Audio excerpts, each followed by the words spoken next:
교회의 생명은 거룩성에 있다라는 주제로 네 번째 말씀을 이어갑니다. 오늘날 정통교회에서 행하는 두 가지 예식, 곧 의식이 있습니다. 이것을 우리는 성례식이라고 말하는데요. 이 성례식이라고 하는 것은 세례와 성찬을 합하여서 일명 성례식이라고 말을 합니다. 그래서 이 성찬, 떡을 떼고 또 이 포도주를 마시는 것은 예수 그리스도의 살과 피를 먹음을 통하여서 우리 모두가 예수 그리스도와 연합된 존재라고 하는 사실을 우리 모두에게 깨닫게 하는 것이고, 또 하나는 세례를 베풀라라고 말씀하셨어요. 그래서 이 세례라고 하는 것은 우리의 약식으로 머리 위에다가 물을 붓는 행위를 하지 않습니까? 그러나 우리가 예수님께서 친히 행하셨던 그 세례의 모습을 보게 되면은 강에 가서 그 물속에 푹 들어갔다가 다시금 나오는 오늘날 그 침례교에서 행하는 그러한 침례식들을 친히 행하셨던 것을 보게 됩니다. 그래서 이 세례라고 하는 것은 우리 모두가 예수 그리스도와 물속에 들어갔다라고 하는 것은 예수 그리스도와 함께 죽었다는 것을 말하는 거고, 그 속에서 다시금 나왔다라고 하는 것은 예수 그리스도와 함께 다시 살았다라고 하는 것을 의미하죠. 이것을 예수님의 사역에 빗대어 본다라고 한다면은 그리스도의 십자가에 우리 모두가 함께 죽고 죽은 지 사흘 만에 다시금 부활에 동참한 사람이 되었다라고 하는 이 사실을 만민 앞에서, 거룩한 성도들 무리 앞에서 공포하는 행위가 곧 세례의 의미예요. 그래서 마태복음 28장 19절에서 20절에 보면은 우리 주님께서 소위 이 땅을 사랑하는 믿음의 사람들에게 지상대 명령을 주시지 않았습니까? 거기 보면 그러므로 너희는 모든 민족으로 제자를 삼아 아버지와 아들과 성령의 이름으로 무엇을 주고? 세례를 주고라고 하면서 우리 모든 하나님의 사람들에게 마지막 명령하는 것 중에 하나가 바로 반드시 세례를 베풀라라고 말씀하셨습니다. 그래서 오늘 우리 교회 속에서도 어린아이가 태어나면은 그 어린아이에게 또 부모의 신앙을 물으면서 유아 세례를 베풀고, 또 그 유아 세례를 받은 아이들은 또 만 14세가 이상이 되면은 자기 스스로 신앙 고백을 할 수가 있기 때문에 또 그 나이대에 대해서 우리가 입교식을 하면서 세례를 베푸는 것을 볼 수가 있습니다. 또 그 외에 성인들이 교회에 나왔을 때는 일정 부분 교육을 시키고, 또 그가 온전한 하나님의 사람이 되었을 때 또 그 사람에게 세례를 베푸는 것을 보게 됩니다. 방금 말했듯이 그렇다면 그 세례의 의미가 뭐냐? 세례의 의미가 뭐냐? 예수 그리스도와 함께 죽고 예수 그리스도와 함께 다시 산 존재가 되었다. 다시 말하면 그리스도의 피로 말미암아 거룩한 존재가 되었다, 깨끗한 존재가 되었다라고 하는 사실을 만민 앞에서 공포하는 행위가 바로 세례의 예식인 거죠. 그런데 우리가 이 세례는 주로 신약에서, 그렇죠, 예수님께서도 친히 세례 요한으로부터 받지 않았습니까? 그래서 친히 이 세례는 신약에서 행해지는 그 행위가 아닌가라고 하는 그런 생각을 우리가 가질 수가 있는데요. 우리가 구약 성경의 의미를 신약적인 그 프리즘을 통하여서 살펴본다면은 분명히 하나님은 구약에서도 바로 이 세례의 예식을, 이 세례 행위를 행하셨던 것을 보게 됩니다. 자, 그에 대한 예를 제가 모세를 통해서 여러분들에게 먼저 설명을 드릴 터인데요. 지난주에도 제가 모세에 대한 이야기를 한 기억이 있습니다만은, 여러분 혹시 모세의 이름의 뜻이 무엇인지 아십니까? 네.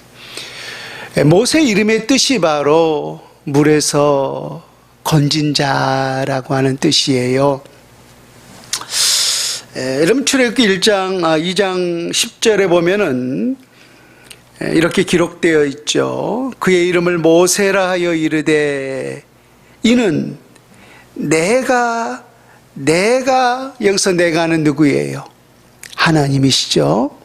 물론 애굽의 공주를 통하여서 그를 건져내도록 했지만은 실상은 누가 그 일을 주관하셨다는 거예요? 하나님이 하셨다라고 하는 거죠. 그래서 하나님이 친히 말씀하시기를 이는 내가 그를 물에서 건져내었음이라 라고 하나님이 친히 말씀하셨어요.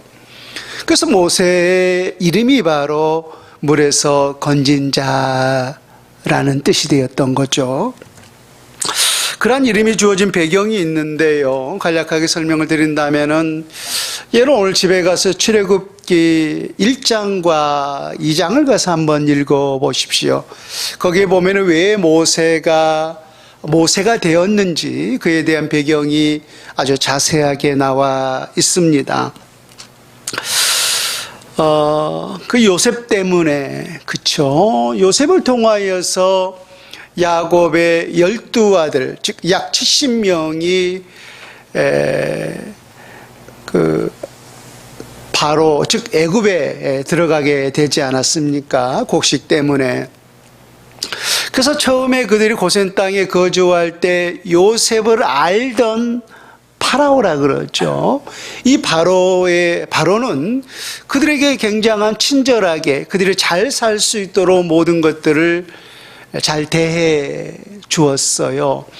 그런데 이 요셉을 비롯해서 그 모든 처음에 이주했던 70명이 약 1세대들이 시간 지나자 다 죽지 않겠습니까? 그래서 1세대들이 다 죽고 또 애굽에도 새로운 애굽의 바로 왕이 등장했을 때 이 새로운 애굽의 바로 왕이 그 히브리인들, 즉 이스라엘 백성들을 핍박하기 시작했어요. 핍박이 원인이 있었는데요. 이상하게 애굽의 사람들보다 이스라엘 백성들이 아주 급격하게 번성을 하는 거예요. 그들은 양치는 자였기 때문에 처음에 그 애굽의 작은 한 땅, 고센이라고 하는 그 지역에서만 살도록 했는데 이들이 급속도로 이렇게 성장을 한 거예요. 그러니까 애굽의 바로 왕이 이스라엘 백성들의 그 수적인 번성을 보면서 마음에 두려움을 갖기 시작했던 거죠. 만약에 이 애굽 땅에 어떠한 분란이 나거나 어떠한 전쟁이 일어났을 때 우리 애굽의 숫자보다 이스라엘 백성의 숫자가 더 많아지게 되면 어떠한 일들이 일어나겠어요?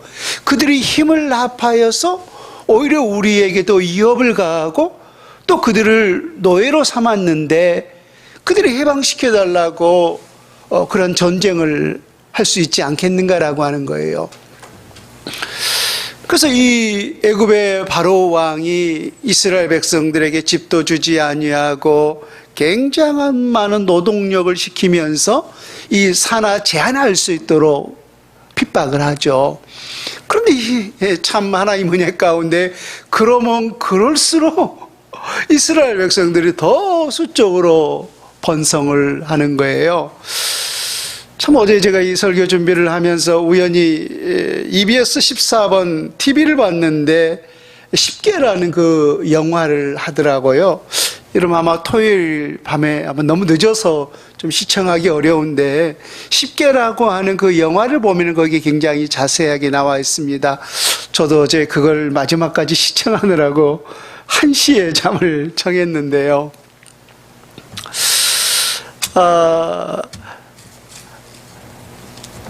그렇게 해서 이제 애굽의 바로 왕이 내리는 결정이 뭐였냐면은 여자아이들은 살려주고 남자아이가 태어나면은 어디에 나일강에 던져 죽이라 라고 하는 왕의 어명이 떨어진 거죠.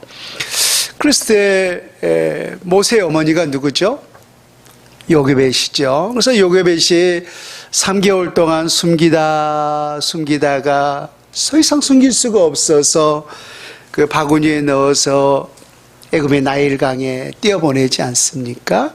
근데 마침 누구의 눈에 띄었던 거예요? 바로의 공주의 눈에 띄어서 그 공주가 친히 그 물에서 건져내었던 거죠.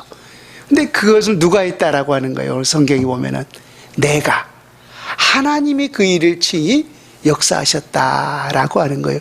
그래서 모세가 실은 물에 던져졌다라고 하는 것은 그 핏덩어리를 3개월 만에 던져졌다라고 하는 것은 실상은 죽음 아닙니까? 물에 던져졌다라고 하는 것은.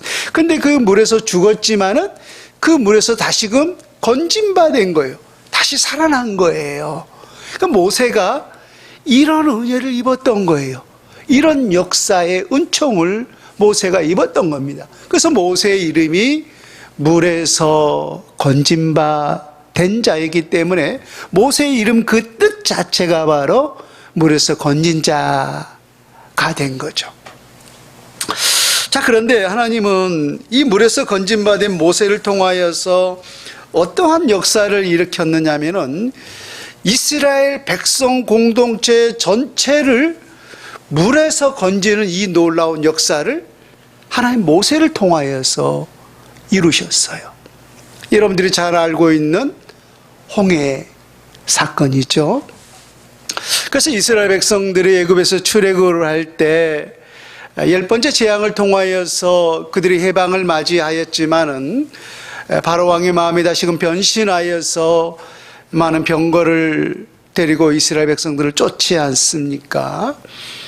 그래서 앞에는 홍해가 가로막혀 있고 뒤에는 애굽의 군사가 쫓아오는 말 그대로 사면 초과의 상황에 처하게 되었어요.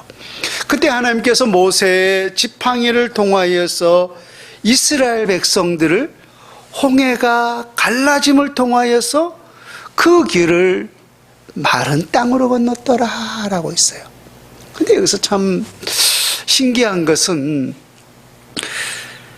그 홍해 길을 접어들어준 그 홍해 길을 건너는 사람이 크게 보면은 두 부류였어요. 한 사람은 이스라엘 백성들이었고 또 한 부류는 애굽의 군사들이었단 말입니다. 근데 그 강을 그 물에서 건진받은 백성은 누구뿐이었어요? 이스라엘 백성들 뿐이었다라는 거예요.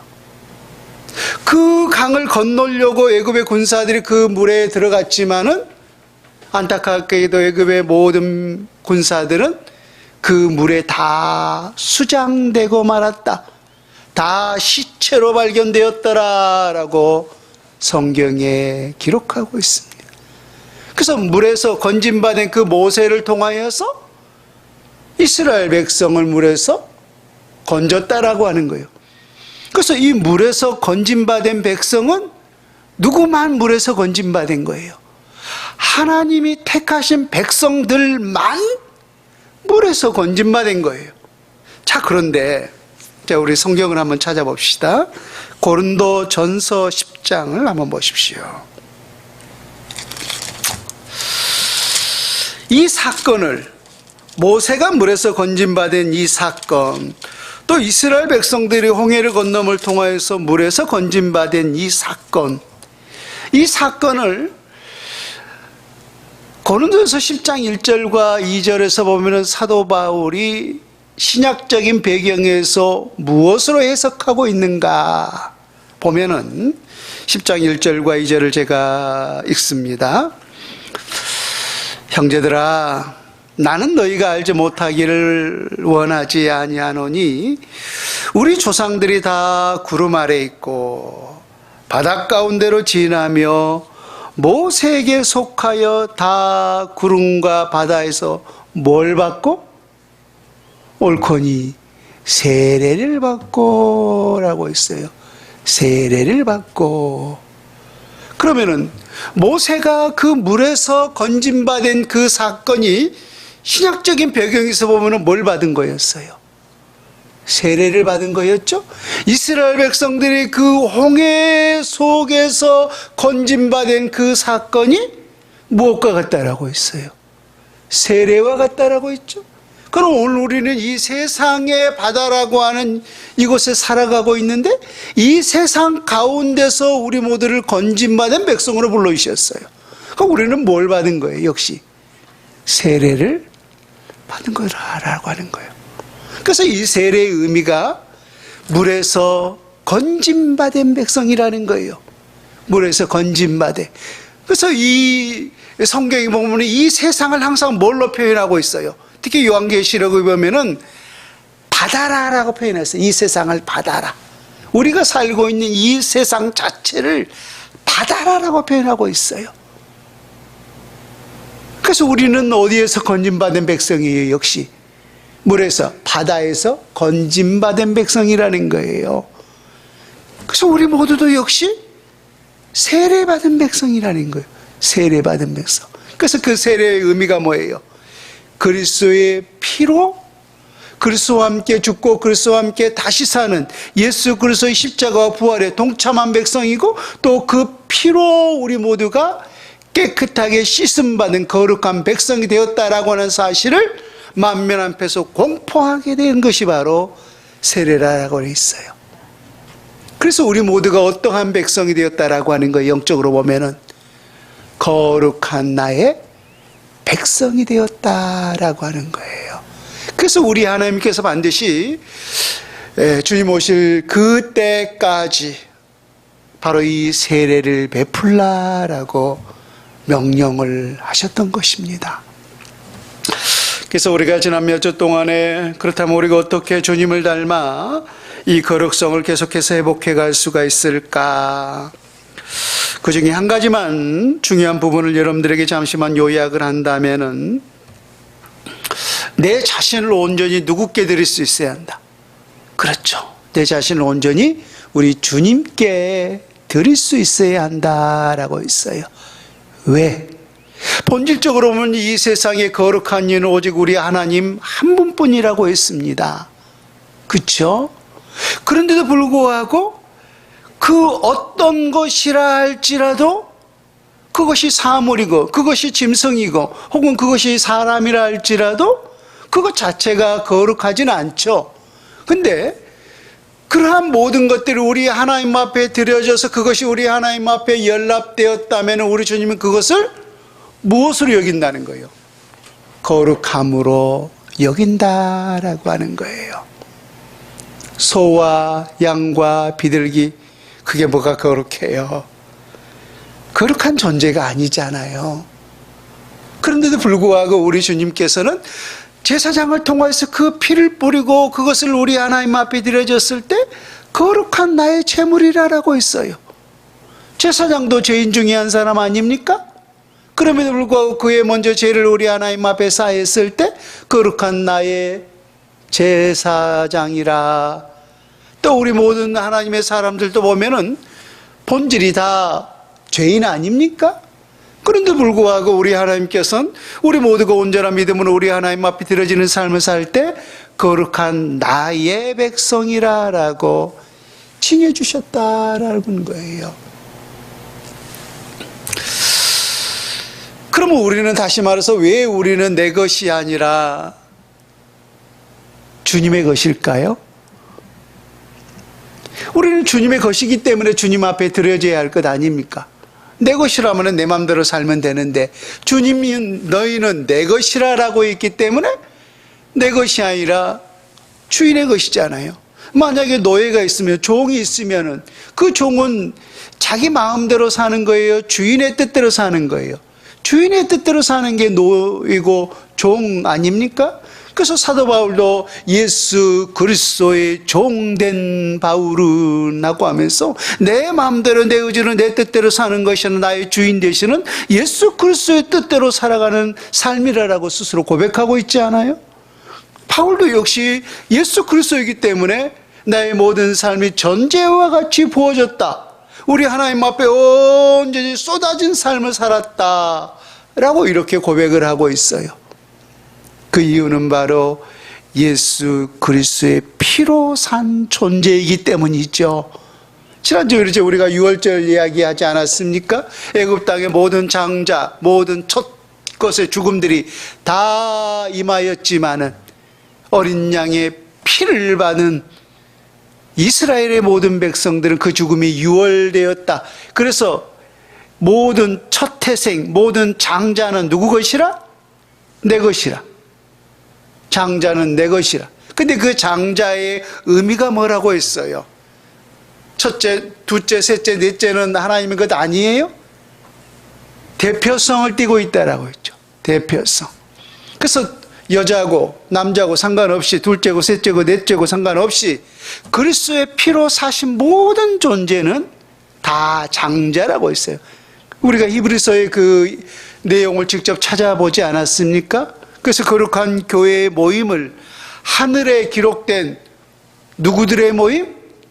장자들의 모임이라 라고 말입니다. 그래서 오늘 또 우리 모든 하나님의 사람들은 내 의지대로 또 내 요구대로 내가 원하는 삶을 누리는 것이 아니라 예수 그리스도의 피로 사신 그리스도의 것이 되었기 때문에 내게 주어진 모든 것을 우리 하나님 앞에 드려진 그 믿음의 삶을 살아갈 때 우리 주님은 오늘 또 우리 모두를 너는 거룩한 나의 백성이다 라고 우리 모두를 인쳐 주시는 줄로 믿습니다. 오늘 두 번째, 하나님은 내가 거룩하니 너희도 거룩할지어다 라고 말씀하셨는데 왜 우리가 이 거룩성을 회복해야 하는지 두 가지 이유가 있어요. 자, 여러분 누가복음 17장을 한번 찾아보십시오. 누가복음 17장 26절에서 30절 보면은 신약성경 125페이지 말씀입니다. 이런 마태복음 24장도 그렇고 누가복음 17장에서도 역시 동일한 말씀이 기록되어 있는데 여기에 보면은 예수님이 인자의 때에 대해서 말씀을 하고 있어요. 예수님은 늘 자신이 속성으로 보면은 그분은 완전한 하나님이시지만 또한 완전한 인간으로 오시지 않았습니까? 그래서 그분에게는 이 두 가지 속성이 존재하고 있는데 그래서 이 땅에 살고 있는 모든 하나님의 사람들에게 자신을 늘 표현할 때 뭐라고 했느냐면은 구약에서도 많이 쓰이는 표현이기도 합니다만은 인자라라고 했어요. 인자라. 그래서 인자가 온 것은, 인자가 이 세상에 온 것은, 또 인자의 때는 하면서 자신을 인자라라고 표현했는데 여기 누가복음 17장에 보면서 예수님께서 인자의 때에 대해서 말씀을 하고 있어요. 여기서 인자의 때라고 하는 것은 다시 말하면 예수님께서 다시 오실 종말의 때, 우리 주님 반드시 다시 재림하신 줄로 믿습니다. 그래서 그 재림할 그 때에 대해서 말씀을 하시니까 제자들이 궁금할 거 아니에요. 그래서 예수님, 도대체 그 인자의 때, 예수님께서 다시 재림하시는 그 때가 과연 언제입니까? 라고 물었던 거예요. 혹시 아시는 분? 그 때와 그 시는 예수님도 말씀하시기를 오직 우리 아버지만 하신다 라고 말씀을 하셨어요. 그쵸? 그럼에도 불구하고 그 때가 언제인가를 우리에게 이 세상이 변하는 그 상황을 보면서 우리에게 힌트를 주셨어요. 힌트. 자, 26절을 보세요. 자, 노아의 때 된 것과 같이 인자의 때에도 그러하리라. 노아가 방주에 들어가는 날까지 사람들을 먹고 마시고 장가들고 시집가던 홍수가 나서 그들을 다 멸망시켰으며, 또 롯의 때와 같으리니 사람들이 먹고 마시고 사고 팔고 심고 집을 짓더니 롯이 소돔에서 나가던 날에 하늘로부터 불과 유황이 비오듯 하여 그들을 멸망시켰느니라. 인자가 나타나는 날에도 이러하니라. 그래서 제자들이 인자의 때가 도대체 언제입니까? 종말의 때, 예수님께서 다시 오실 그 때가 과연 어떠한 때입니까? 라고 물었더니 정확한 그 시간을 말씀해 주지 않고 두 가지 비유를 들어서 말씀해 주셨어요. 하나는 그때는 노아의 때와 같고, 또 그때는 롯의 때와 같다라고 하는 거예요. 그러면 그 노아의 때와 롯의 때는 어디에 기록된 사건이죠? 구약에 보면은 창세기에 기록된 사건 아닙니까? 자, 그러면 그때 노아의 때를 한번 생각해 보십시다.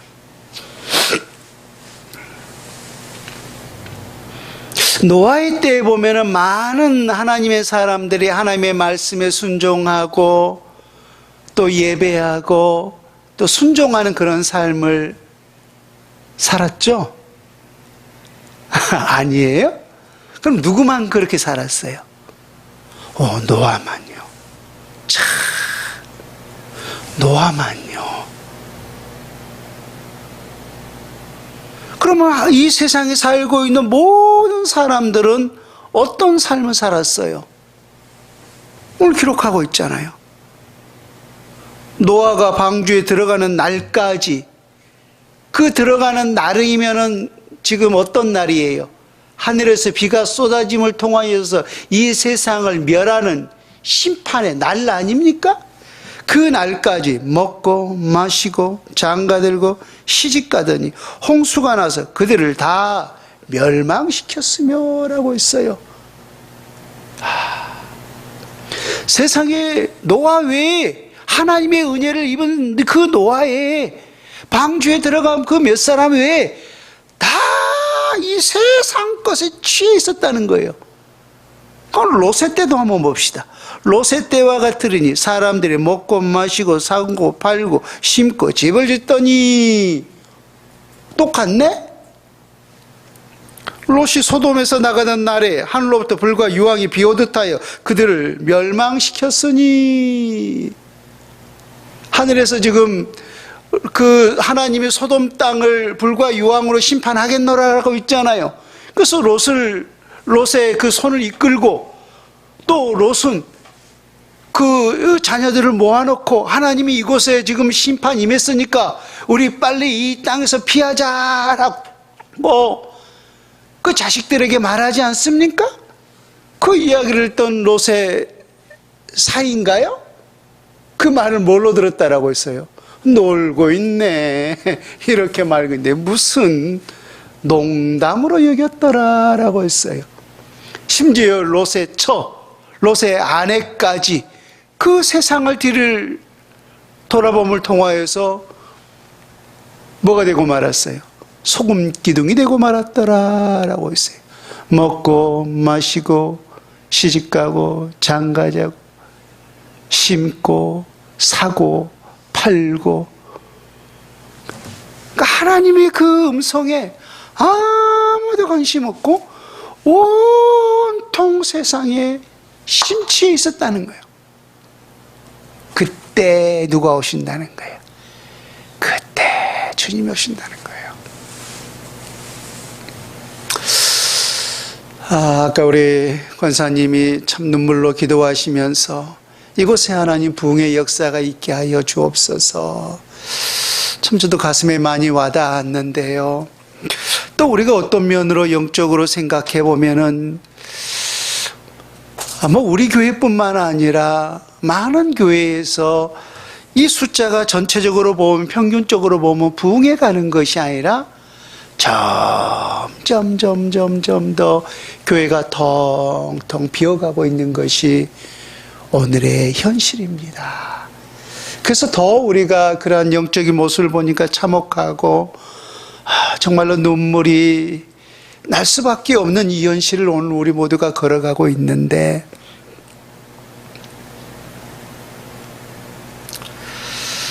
참 안타깝지만은 이게 마지막 시대 걸어가는 모습이에요. 이게 마지막 시대 걸어가는 모습. 그래서 제가 늘 여러분들에게 말씀하지만 늘 한 사람이 중요하다는 거예요. 수백 명 있어서 이 비대해가지고 그냥 와글 그게 중요한 것이 아니라 단 한 사람, 한두 사람이 있다 할지라도 정말로 그 한 영혼이 주님께 붙들리고 주님을 위해서 목숨을 걸고 하지 않은 그 한 사람을 찾는 이 시대가 정말로 필요하다라는 것입니다. 그래서 여러분, 작년에는 이보다 더 많은 숫자였는데 왜 올해는 이렇게 더 줄어갈까? 물론 그 누구보다 제 마음이 가장 아프겠죠. 그러나 여러분, 이것이 마지막 시대를 걸어가는 이 시대의 표상이라는 것을 여러분들이 깨달은다면은 우리가 더 간절히 하나님 앞에 기도할 수밖에 없고, 우리가 더 간절히 우리 하나님 앞에 매달릴 수밖에 없는 그 시대, 우리 모두가 다시 한번 그 하나님의 은혜를 입지 않는다면은, 우리 모두가 예수 그리스도 앞에 생명을 걸지 않는다면은 이 종말의 시대를 어느 누구도 우리는 견딜 수 없는 시대에 우리 모두가 접할 거라는 것입니다. 그래서 이것이 오늘 우리 교회의 문제만이 아니에요. 어느 목사님은 언젠가 성도들에게 이 코로나로 인하여서 이렇게 예배 드리지 말라라고 교회에서 말하지 않았습니까? 그래서 그 말을 듣고 한 달 동안 그냥 예배를 쉬었대요. 그리고 다시금 우리 예배합시다라고 하니까 아무도 안 나왔다는 거예요. 왜? 좋은 거예요. 너무 편한 거예요.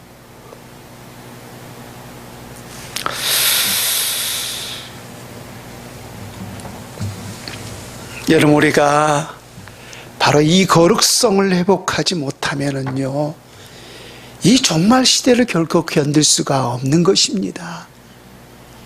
이 마지막 시대를 왜? 저 사람도, 저렇게 믿음 있는 사람도 안 나오는데 나라고 뭐 하면서 다른 사람을 보면서 그렇다라고 하는 거예요.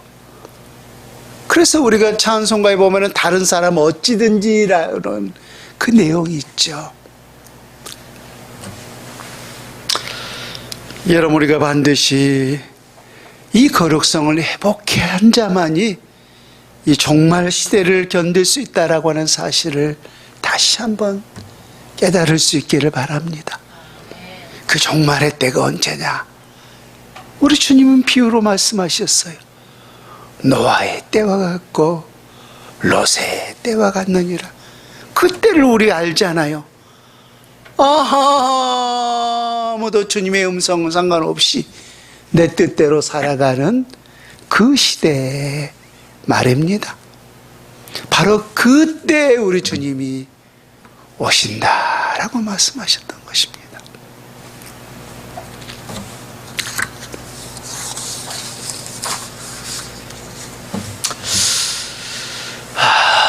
우리 마지막 스가랴 3장 1절에서 5절 말씀 봅니다. 구약성경 1315페이지 오늘 본문으로 주어진 말씀인데요.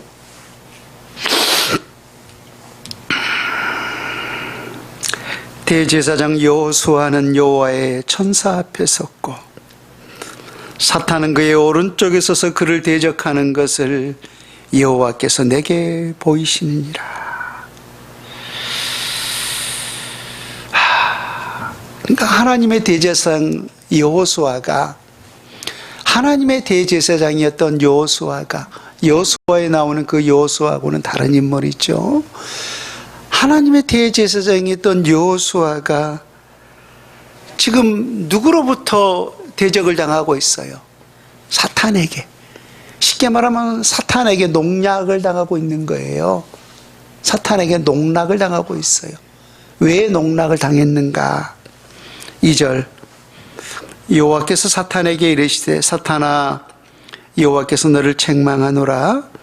예루살렘에 택한 여호와께서 너를 책망하노라. 이는 불에서 꺼낸 거슬린 나무가 아니냐 하실 때에 여호수아가 더러운 옷을 입고 천사 앞에 서 있는지라 여호와께서 자기 앞에 선자들에게 명령하사 그 더러운 옷을 벗기라 하시고 또 여호수아에게 이르시되 내가 내 죄악을 제거하여 버렸으니 내게 아름다운 옷을 입히라 하시기로 내가 말하되 정결한 관을 그 머리에 씌우소서 하며 곧 정결한 관을 그 머리에 씌우며 옷을 입히고 여호와의 천사는 곁에 섰더라. 여러분 그 느헤미야 또 학개 스가랴 말라기 이게 지금 다 포로 귀한 이후에 기록된 성경들 아닙니까? 그래서 이스라엘 백성들이 그 70년 바벨론 포로의 귀환에서 제일 먼저 하는 일이 뭐였어요? 그들은 항상 성전 중심을 살아왔잖아요. 그래서 이 성전이 다 회파되고 말이었어요. 그래서 이 고레스 왕이 이스라엘 백성들을 그 포로에서 보내줄 때도 명령하기를 뭐라고 했어요? 너희는 너희 고향에 돌아가서 뭘 수축하라? 무너진 성전을 수축하라. 그러니까 세상의 왕들도 결국은 하나님의 그 섭리 안에 세워진다라고 말씀하지 않습니까? 그래서 전혀 알지 못했던 그 이방의 고레스 왕을 통하여서 이스라엘 백성들을 해방시켜 주면서 심지어 그 성전을 건축할 수 있는 물자와 돈까지 대주면서 그 무너진 성전을 수축하라는 거예요. 다시금 건설하라는 거예요. 그래서 그들이 포로와에 돌아와서 성전을 다시금 수축하려고 했지만은 참 그것까지 마음대로 안 됐죠. 그러니까 많은 방해 세력들이 있지 않았습니까? 근데 거기에 보면은 이 성전을 수축하는데 뭐 학개, 스가랴, 뭐 이런 말라기 선지자들도 힘쓰고 있었지만 느헤미야도 있었지만은 그 중에 한 사람이 누구였어요? 대제사장 여호수아였어요. 대제사장 여호수아. 근데 이 대제사장 여호수아를 통하여서 하나님의 이 무너진 성전을 다시금 수축하는 이 거룩한 일을 행하고 있는데 지금 대제사장 여호수아가 그 거룩성을 회복한 거예요? 회복하지 못한 거예요? 회복하지 못한 거죠. 그래서 그가 무슨 옷을 입고 있었어요? 깨끗한 옷을 입고 있다라고 했습니까? 더러운 옷을 입고 있다라고 했습니까? 더러운 옷을 입고 있었다는 거죠. 그 더러운 옷을 입고 있었다라고 하는 것은 그가 하나님 앞에서 정결한 삶을 회복하지를 못했던 거예요. 그러니까 지금 누구에게 농락을 당하고 있는 거예요? 사탄에게. 그러니까 우리가 죄를 짓고 우리가 어떠한 범죄를 하게 되면은 실상은 누가 우리를 고소해요?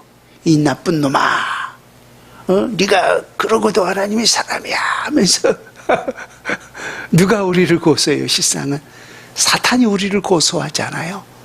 그래서 오늘 대제사장 여호수아가 사탄에게 이처럼 농락을 당하고 있는 거예요. 근데 그 옷을 누가 벗겨줘요? 그는 불에서 꺼낸 거슬린 나무가 아니냐 라고 하면서 우리 하나님께서 그의 옷을 벗겨줘요. 그의 옷을 벗겨줘요. 그리고 무슨 옷을 입혀요? 아름다운 옷을 입혀 하나님께서 친히. 또 그 머리에는 뭘 씌워준 거예요? 정결한 관을 쓰고 옷을 입히고 여호와의 천사는 그 곁에 섰더라. 그래서 그가 이 거룩성을 회복함을 통하여서 무너진 그 성전을 수축할 수가 있게 되었던 거예요. 수축할 수가 있게 되었던 거예요. 그게 여호수아에게 주신 사명인 거죠. 우리가 이 거룩성을 회복하지 못한다면은 하나님께서 내게 주신 이 사명을 우리는 결코 감당할 수가 없다라는 거예요.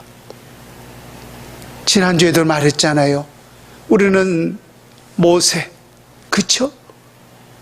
모세야, 내가 선 곳은 거룩한 땅이니 내 발에서 신을 벗으라.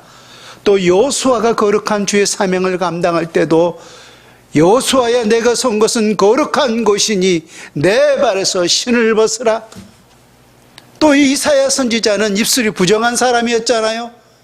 그래서 화로다, 나는 망하게 되었도다라고 했을 때 우리 주님께서 숯불로 그 입술을 찢어줌을 통하여서 그 입술이 정결하게 되었을 때, 누가 나를 위해서 갈 거라고 했을 때 우리 주님은 이사야 선지자를 보냄을 통하여서 하나님의 백성들을 정결케 하는 이 사명을 감당케 하지 않았습니까? 오늘 대제사장 여호수아도 동일했어요. 그는 더러운 옷을 입고 있었어요. 회개치 못한 더러운, 여전히 그 안에 숨은 죄악이 있었던 것입니다.